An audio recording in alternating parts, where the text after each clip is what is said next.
Top Gun Maverick, The Hobbit and The Batman are all Hollywood blockbuster movies that have some absolutely insane cinematography facts that will leave your jaw on the ground. Especially the Hobbit one, I genuinely still cannot believe it. So strap in because we're jumping straight into Top Gun Maverick. Top Gun Maverick was one of the most successful films of all time, grossing over $1.4 billion, and what helped it earn that much was the beautiful cinematography by Claudio Miranda and director Joseph Kosinski. The thing that makes this film stand out above the rest is the use of practical effects in pretty much all of the scenes. And yes, that does mean aircraft scenes as well. The actors actually had to take training to learn to fly the FA-18s, which means it's 100% all real, and you might think, well, how do they actually film these scenes? Well, this is the insane fact on how they actually achieved this. To film the actors in the cockpit, they actually used 6 Sony Venice cameras, 4 in the front to film different angles of the actual actors while they're actually flying the planes, and also 2 behind them shooting over the shoulder shots. They also had 4 cameras on the exterior of the plane, 2 under the belly, 1 under the wing, and another one under the nose.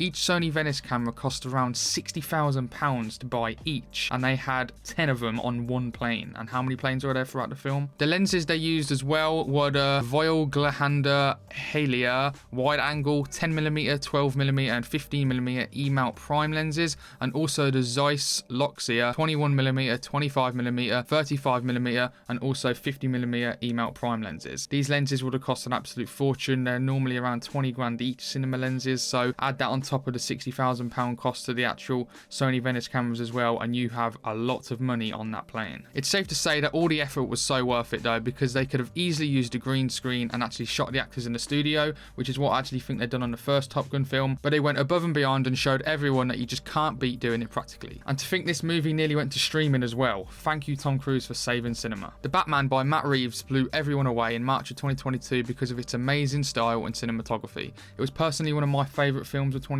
and I can't wait for the sequel. It's one of the most beautifully shot comic book films I've ever seen, and maybe just in any film in general for that matter. But there is just one scene specifically that is absolutely blowing the minds of people, including mine, and it's one of the best scenes in the whole movie. And that scene is, of course, the Batman and Penguin chase scene. Would you believe me if I told you that they actually used a lens that you can buy on eBay for under £100? Cinematographer Greg Fraser actually said, "I wanted the colours to be dusty and a little dirty." So you know what they did? They used the iconic 1958 Russian lens, the Helios 44-2, to shoot this scene, and guess what? You can find it on eBay for about £100. Cinema lenses, like I mentioned earlier, can cost like 20 grand per one, so the fact that they actually used a £100 lens that you can actually buy on eBay from 1958 to shoot probably one of the best scenes in the whole movie is absolutely insane to me. The reason why they actually wanted to use the Helios 44-2 is because it has character. This scene looks absolutely phenomenal. It actually feels like you're there in the action, and it really does help the Batman with its unique style and cinematography. So now we're on to The Hobbit. The first 2 facts actually really help the movies in great ways, but for The Hobbit, this one is bad,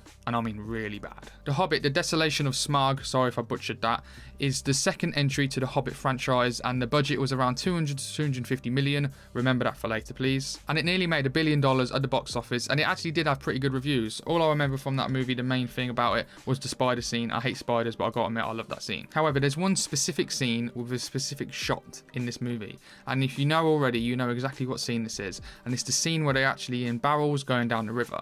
It's a CGI mess, but the film was actually shot on beautiful red epic cinema cameras with Zeiss prime lenses. I'll actually play the scene now, and leave a comment down below if you actually spot it, if you actually have no idea what I'm going on about. It was this shot right here. Do you have any idea what camera was used to film this scene? The scene that is in a Hollywood blockbuster film that cost nearly $250 million to make? A GoPro.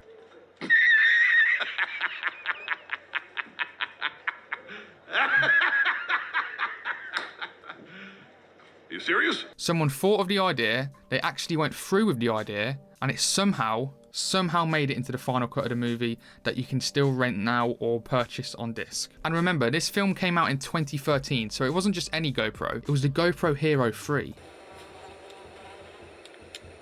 That is one big pile of shit. I don't even know if this thing could shoot 4K at the time. Even the GoPros now don't even look that amazing 10 years later. This thing was used to shoot a scene in a $250 million Hollywood blockbuster movie.